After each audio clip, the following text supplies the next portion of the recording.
Ayan guys, good morning. No?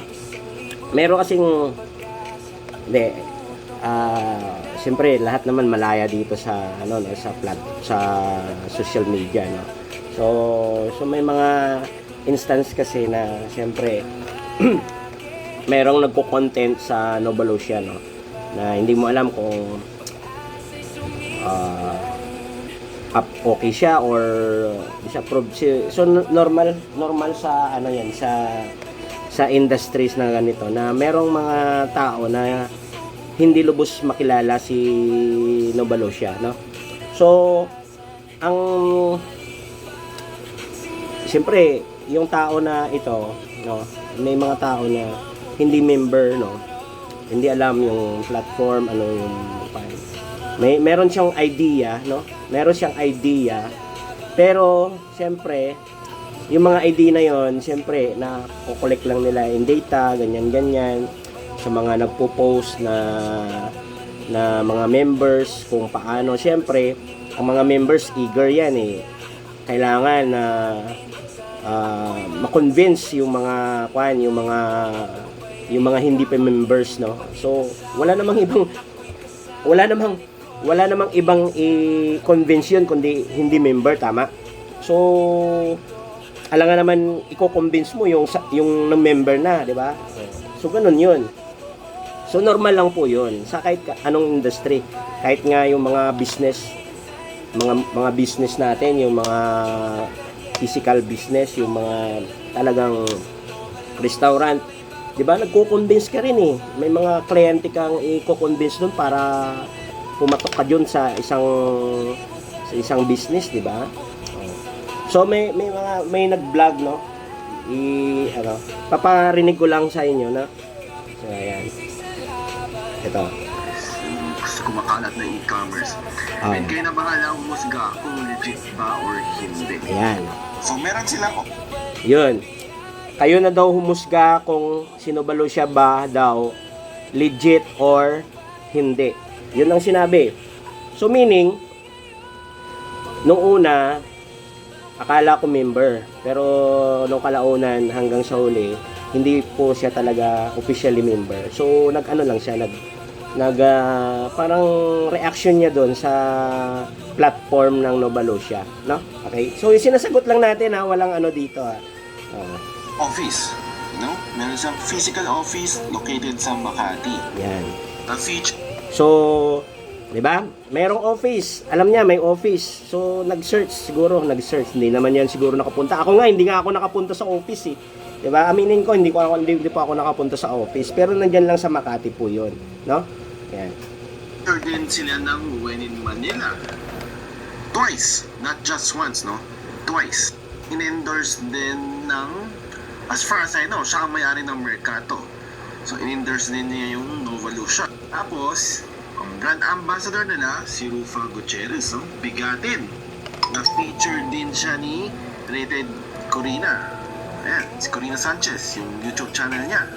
Ang mas mabigat, na-feature din siya ng PTV. It's a government-owned media.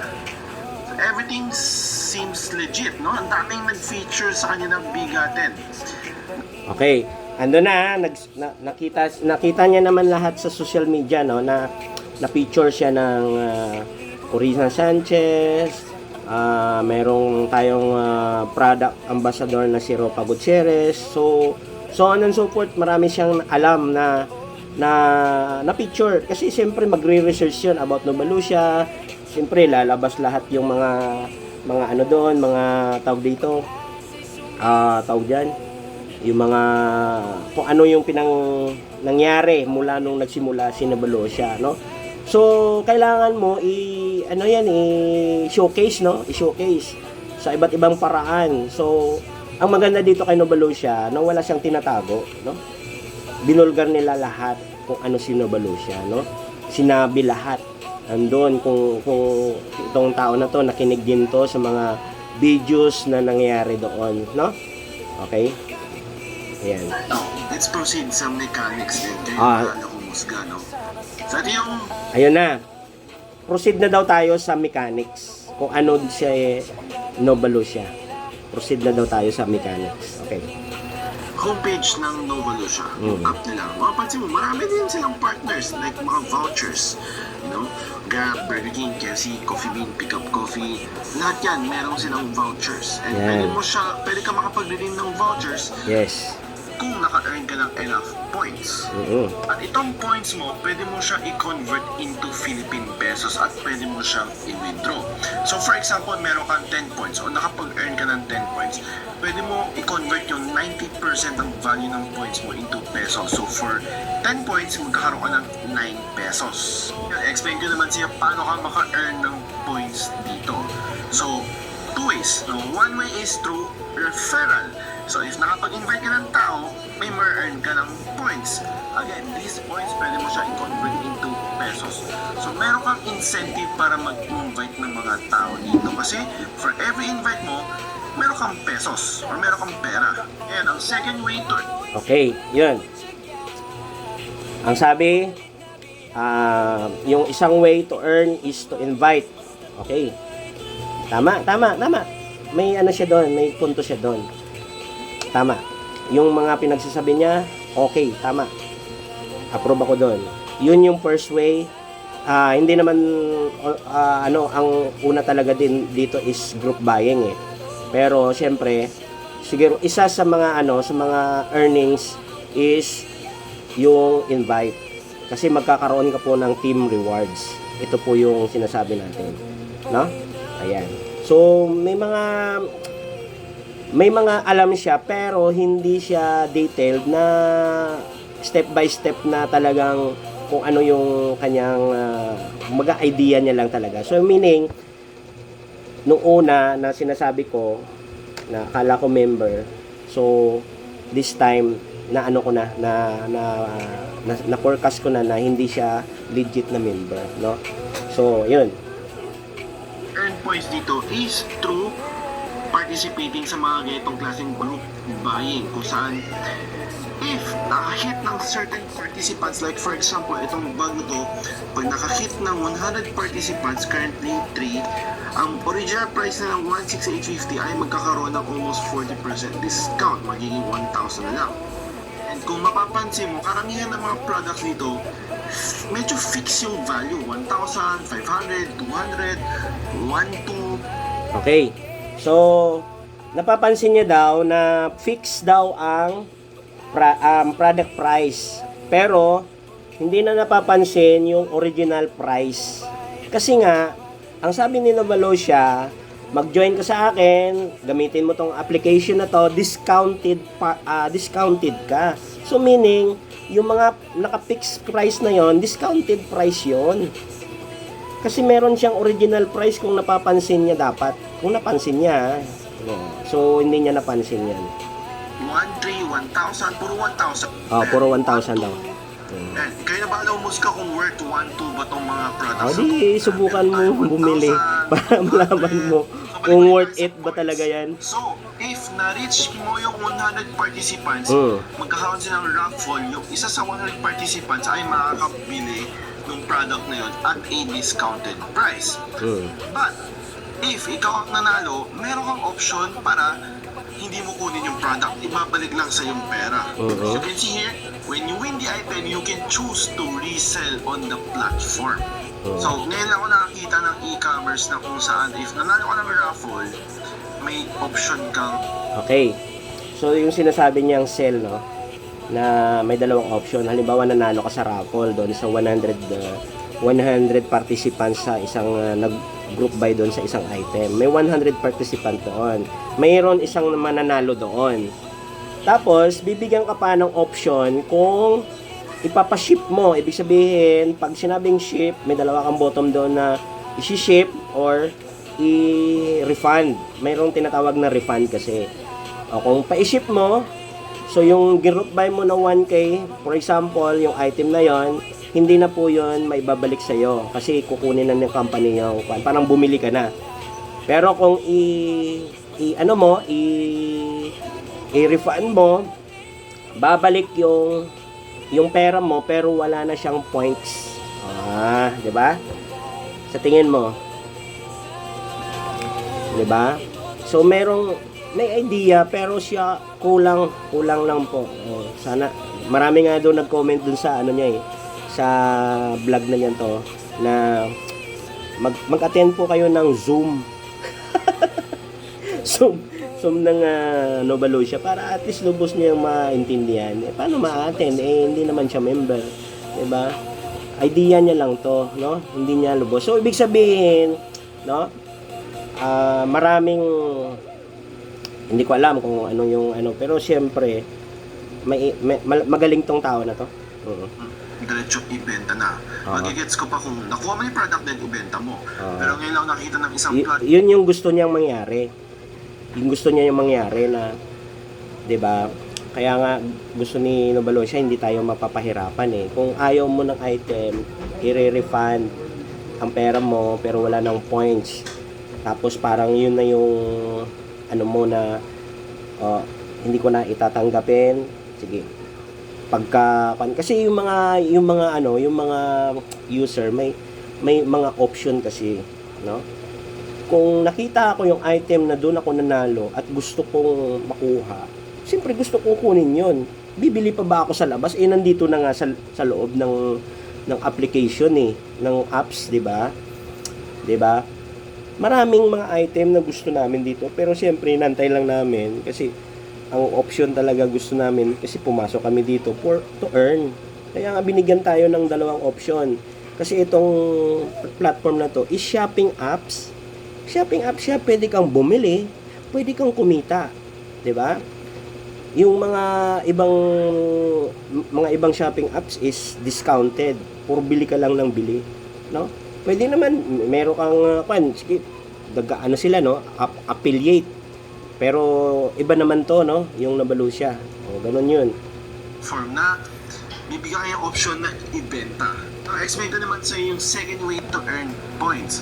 So dito, para makapag-participate ka sa mga group buys, kunyari yung item niya ay 1,000 pesos, kailangan mo muna maglapag ng 1,000 pesos muna din. So kailangan meron kang balance in 1,000 pesos para makasali ka sa mga ganitong klaseng group buys. Now, what if naman kung hindi ka nanalo? So out of 100 participants, isa lang yung mananalo. 99, hindi mananalo. Ano mangyayari sa kanila? Mababalik yung pera na 100%, yung 100% ng pinasok na lang pera ay mababalik, which is 1,000 pesos.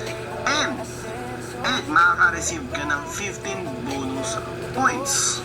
So, lahat na nagpa-participate sa mga group buys, win-win sila doon. Wala silang talo. Tama. Kasi kung nanalo man sila sa raffle, pwede nilang i-resell. So, balik-balik pera nila.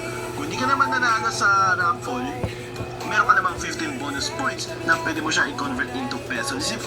In short, nare-rewardan ka ng pera pa nagpa-participate ka sa mga ganitong group buys as long as meron kang balance sa wallet mo para makapag-participate sa mga ganitong klaseng group buys.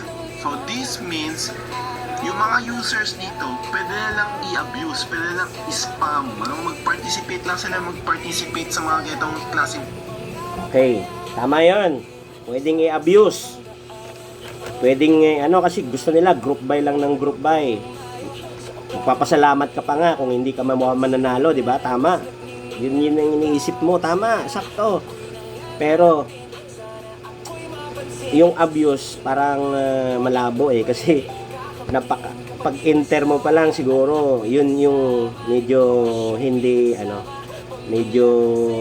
ako doubt. Pwede mo ma-abuse nga siya in term of mag-group buy lang na mag-group buy. Pero sa totoo lang, no, hindi pa siya abuse kung one account policy lang tayo. No? Isang tao ka lang, no? No? 'Yun. Ma-abuse ka lang kung maraming account. Yung isang tao magiging 100. Yan. Magiging yan. Diyan, sa networking, kaya nga na-abuse ang networking dahil yung isang tao, dumadami. Dami account tawag doon, di ba? Yun. Sige.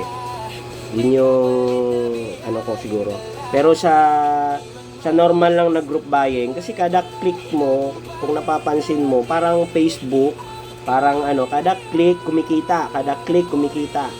So, yun yung way naman ni Novalucia. Kada click mo, kada click kumikita, kada click kumikita. Click pa lang po yun, kumikita. So, yun po yun. Group buys. Kasi walang talo sa akin, no? Hindi naman mawawala yung capital ko. May extra points ako, pwede ko siya convert into pesos. Kumikita ako pa nagpa-participate ako. Basically, yun na yun. Yes. Ano ginawa nila? So, bibigyan ng limits, no? So, hindi ka basta-basta or meron kang limits lang para makapag-participate sa isang araw or sa isang week, you know? Meron silang limit, pero meron silang system para hindi siya ma-abuse. Yes. But, merong way para i-bypass tong abuse na to. Dito na pumapasok yung VIP membership nila. I'm not sure kung magkano to, but based sa isang video na napanood ko, I think it's worth 4,000 pesos. No, hindi siya 4,000. 1,000 lang. O, kita mo? Doon pa lang, sablay ka na. Diba? So, ibig sabihin, nanguhula-hula ka na ng ibang mga, ng punto. No? O, sige, diretso na tayo.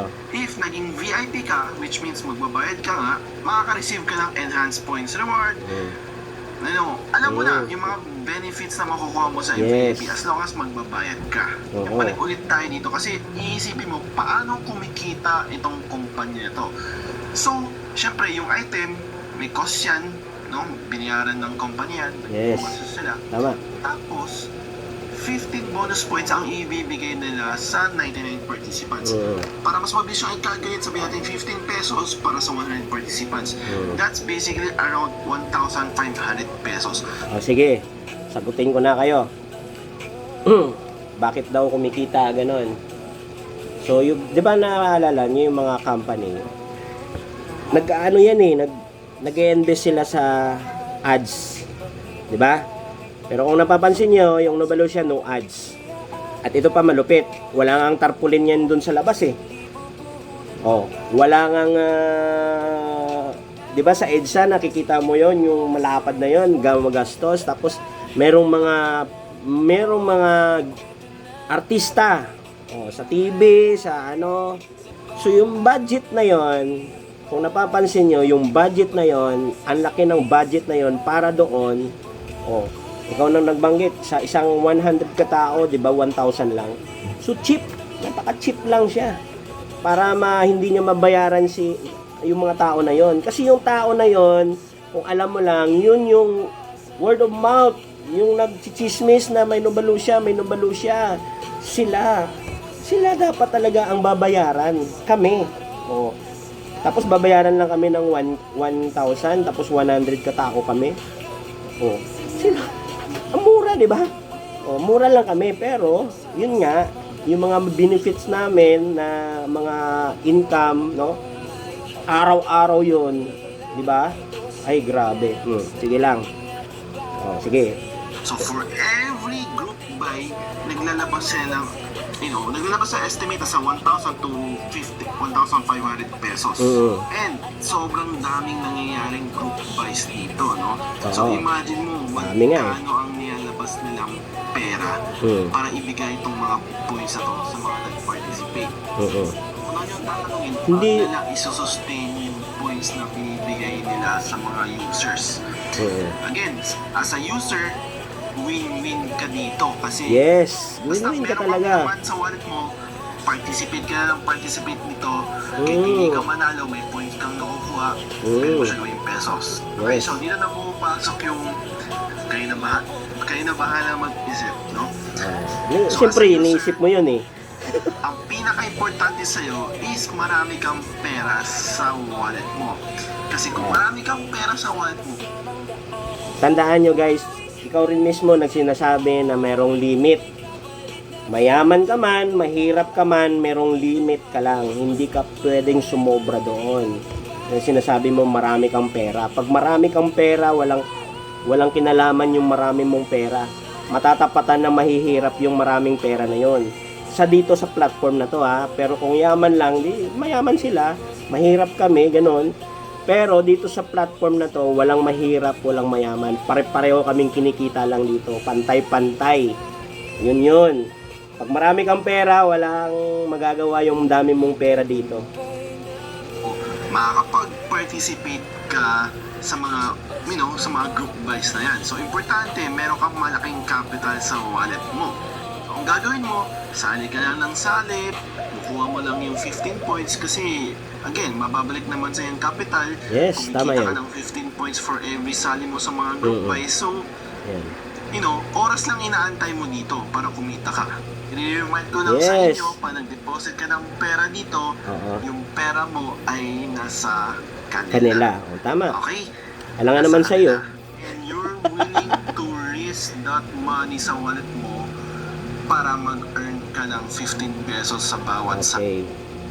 So, sinasabi mong rest, no? Lahat ng papasukan mo, lahat ng mga bagay na gusto mong i-business sa panahon ngayon, willing to rest.